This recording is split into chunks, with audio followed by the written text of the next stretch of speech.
The red of our red, white, and blue flag. What is Blasphemy, this? man. I cannot believe. Who's hating on my Dutch flag? Calling a meeting tomorrow at 2. All right, guys. Rhett versus Thorzain, our first game of the day, and there are so many implications here. If Rhett wins this game, we've already talked about the fact that he'll go on to play against Muslim. But more than that, if Rhett wins this game, that means Beastie QT is going to have to play against Stefano because of the way that the wild card seedings are all played out. Likewise, if Thorzain wins, Thorzain actually goes on to play against Puzzle. Yes, because Red in this case is the highest seed because he just barely missed out on an instant playoff berth, and Thorzain just barely got into the wild card. So Thorzain is the lowest seed, and Red is the highest seed, and that's why Thorzain would face Puzzle, the number 1 seed, and Red would face the number 8 seed, which is the Muslim. And that would mean that it's actually Beastie that goes to play against the Muslim in that case if Thorzain wins. Ooh. So I mean, so many weird and crazy possibilities. So if you're a Beastie fan, then you might be cheering for a Thorzain victory here. If you're a Stefano fan, you might be cheering for a Red victory here. I mean, there's so many different bizarre possibilities. No, Ben, this is the first time I can really feel that I'm working for the North American Star League, because this really feels like a North American sports league system. Us Europeans would never come up with this crazy seeding stuff. You know what we do, Ben? We play 34 games and we decide who has the most points and he's our champion. That's how we do it. We don't do this crazy stuff. Yeah, but you also use meters and kilometers, and that just doesn't make sense, man. Why would you use a simple system when you can use something so complicated? I tried to explain this to Kevin the other day. The reason that we use feet and miles and all that is because Americans are so much smarter than everyone else in the world. The rest of the world just can't comprehend our system. I'm sorry, guys. Listen, I love all of my European brethren who I became so endeared to when I was living in Germany, but it's just a fact. America, greatest country on earth, the smartest, the best, and the brightest. I really have no idea what we lost more right now. Whether we lost more viewers on this moment or you lost more fans. I'm quite sure. Twitter followers immediately minus 1,600. If you're lucky. Anyway, guys, of course, Liquid Red is our Dutch Zerg spawning on the left top side of Ohana. And EG's very own Thorzain is our Blue Terran spawning in the right bottom side of this map. Red finished this season with a 6-2 record, Ben. 6 wins, 2 losses, 13 map wins, and 6 map losses. Thorzain finished the season 4 wins, 4 losses, and an 11-9 record. An interesting fact, both of these guys were in the same group. They were in the same group. That means they met in the regular season, and very interesting, Thorzain won in that meeting. In fact, Thorzain's only loss to Zerg all season long was to Lowly. It was an incredible series where Lowly very clearly had some well-prepared builds. Sorry, Ben, but you're wrong. Because Red won. What? Yes. No worries, bro. We all have That doesn't sound right. I'm going to have to confirm this. Well, I am 100% sure because I still remember all those games because it was a ridiculous best of 3, guys. First game was played on Tal'Darim Altar where Thorzain made 25 Hellions and killed over 50 drones. The second game was played on Belshire Beach where Red had a slow ring run by and just run past Thorzain's supply depot and killed a lot of SUVs and won on Belshire. And the last game was on Shadow Temple, which went into 2-base play from Thorzain, and Red won with a Muda base race. It sounds like you are right, and I was completely wrong. Well, that sucks. Of course I'm right. That was probably like the silliest best of 3 of the season. Don't you remember it? I do remember it now that you walked me through the games. So Thorzain unbeaten against Zerg. No, wrong again because he still lost to Thorzain. He still lost to Lowly. Man. You know what, Kev? You just solo cast. I'm going to go sit over here with our producer and play with Chance. But an interesting fact, we see Thorzain dropping that really quick additional command center. And I know that you are one of those Zergs who has been struggling quite a bit with this style. The fast 3 base? Yes. Yeah, I mean, I think it's a really good style. Although I will say that Zergs and even somebody as mediocre as myself is kind of starting to figure out how to play against it. And I think Rhett's style is tailor-made for playing against this kind of a build. It's just bigger macro than you would normally take. Take a faster third base, take a faster hive, and get Broodlords out, get Queens out, and get that huge Zerg economy that allows you to power so hard. But what is Red doing right now, Ben? He has 600 minerals. He's still supply block. Didn't start an Overlord for a very long time. He did send out that drone. I can only assume that he already wanted to drop that hatch, but he didn't do it, and now he's supply blocked for the full 25 seconds, and I would even say it was close to 35 seconds. Yeah, a little bit of sloppiness here early on from Red, which is a bit surprising. Knowing Yos, being a guy that knows Red, I would say that this being one of the most important games he's played all season is probably also the first game he's played today, and he still hasn't warmed up. 9 more drones on the way. Red does have a ton of queens, as we know him. 5 queens right now. 6th queen is on the way, and now he did drop that additional hatch. I'm not sure if he scouted the command center yet. He tried to peek in with the overlords, but he didn't see it yet.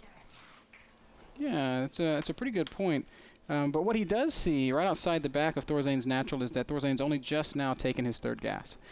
So unless Thorzain's doing something really wild and crazy, this is looking pretty normal. Just macroing up, getting the worker count going, dropping lots of mules, which you can also see with that overlord, and then beginning to transition into that mid game by getting upgrades and adding those gases a little bit later. We see the Baneling nest going down for Red as well. Red once more bans supply block and still didn't start at Overlord. Red is starting off a little bit sloppy. Look at the amount of money that he has. Stefano would probably drop an additional macro hatch right now, and that's the exact same thing as Red does. Wow. Yep, and I was actually gonna mention that exact same point. Getting supply blocked and making mistakes like that is sloppy, and it's not good and it's not efficient. But one of the great things about playing Zerg is you can just take that money, put down a hatchery, and now you've got extra production for later on in the game. And macro hatches are so good for so many reasons. One, it gives you more larvae, but 2, it gives you somewhere to put all this excess queen energy. So you're always going to have potential for explosive rounds of unit production. And Ben, once more, let's talk about that silly series we saw earlier this season between Red and Thorzain. We were both pretty stoked about that series because we couldn't wait. We thought this is going to be one of the best series of the season. And both these guys played very, I would almost say, careless, which is weird, of course, because they are excellent players and there is a lot of money on the line here in the NASL. But that series was sloppy, and I really don't expect to see the same thing today. Both players know what's on the line. Both players have been at an NASL finals.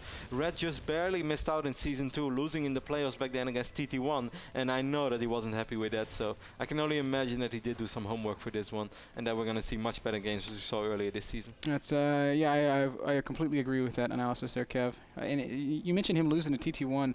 Yes. It's so funny because I can remember being at the final and TT1 practicing with Red for his games. Yes. But anyway, we just see Thorzain poking around with some Hellions. He's trying to use these for map control and to deny the creep spread of Red, but he's not having much success in that in that endeavor. No, what you just said kind of made me giggle, man. It's like the ultimate good guy Red meme. Loses to a 2-base all-in by a guy, still helps him to win the finals. Good guy Red. Yeah, Red is a great guy. I used to practice with Red, and I was nowhere near his level back when I was playing full-time. But he would always take the time to give me 4, 5, 6 games a day. I had a really fun session once at the very first Home Story Cup. It's a little bridge to Home Story Cup 5, which is coming up in just 2 weeks. And back then at the Home Story Cup, when there was the very first tournament that Red played for Team Liquid. And both, like most of the guys were chilling because it was like 4 AM, but both Red and me were playing ladder. And back then Forget was still pretty good, and I think the first game I forgetted him, and then we just kept on searching right after each other. And first game I won, he was pretty mad, but then he won 5 games on a row, and I was starting to get really mad, and like we both didn't speak to each other, and everybody else was just giggling and thinking like, wow, these two guys are really silly. They're playing ladder like their life depends on it, 4 AM in the night. But yeah, good guy Red. You can never stay mad at Red. That's very, very true, man. Red's creep spread has been just impeccable this game. Well past the center mark on the map. Thorzain's going to push forward, but just because of this creep, he's going to have to really stall this push. You don't want to push into a Zerg player with Zergling Baneling when you're on creep. It just allows those units to close the gaps so much faster. I can't blame Thorzain for moving out right now, Ben. He kind of knows the style that he's playing against. He knows what is coming, and if he doesn't do anything, the entire map is just going to be dark forever for him. He's going to play in extreme fog of war. He's not going to see anything. So he has to move out, but he also has to be oh so careful, because if Red would have somehow made an additional 30-40 links and just swarm around his army, then Thorzain is going to be in trouble as well. Despite the great economy that Thorzain had all game long, Red wasn't exactly poor either, who's right now at 87 drones. He's got a fantastic economy backing up this army right now, and he's going Zergling, Baneling, Muta. We've been talking about how this style is sort of making its resurgence, and Red has always been one of the best Mutalisks players in the foreign scene, maybe in all of StarCraft 2. He's getting 2-2 right now. He's already got Mutas out, and he's going to start doing some harass on Thorzain, kind of running around the army in the center of the map, and he's going to run right into the supply depot wall. Very nice by Thorzain to have this wall in place, but it's not going to stand up long against these Zerglings and Mutas. Quite a few Banelings in this mix as well, man. I guess that Red's going to try to take out as many SCVs as possible. A lot of the SCVs are clumped up. Red is going to do a lot of damage here, but he's also going to end up losing all the links. Yeah, he'll lose the Zerglings, he'll lose the Banelings, but he's going to kill a ton of SCVs. Thorzain's already lost 26 Harvesters, and he doesn't have any turrets at all. He wasn't anticipating this kind of play from Rhett in the slightest, and Rhett's over here in the main base, continuing to do good damage. Yes, I did see the meters in the main base. Just want to see how much damage the Zerglings would really do. We can see Red still harassing a lot with these meters. Thorzain sort of underreacting in the first moment.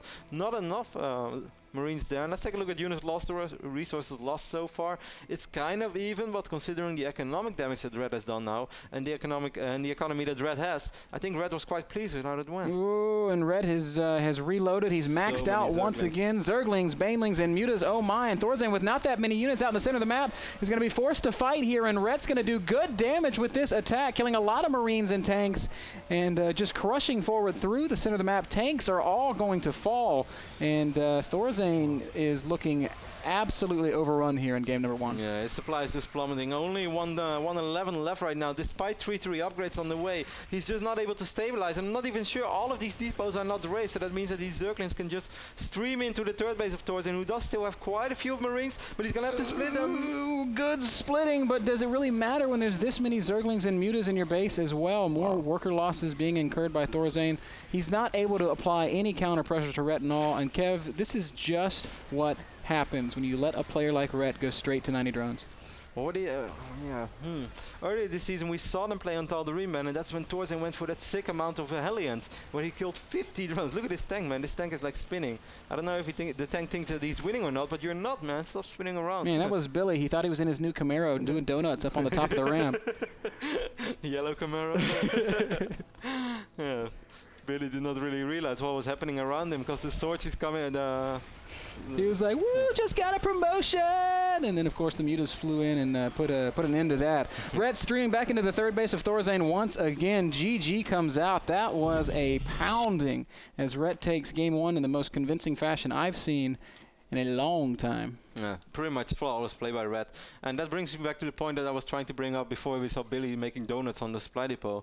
What do you think that Thorzain should have done different, Ben? Do you think he should have done something with Hellions like he did back then on Tal'Darim, or do you say, now Ohana is just too different, maybe he won't get away with it? You know, I'm not sure, Kev. I feel like Thorzain has to do something to apply some counter pressure there to Red.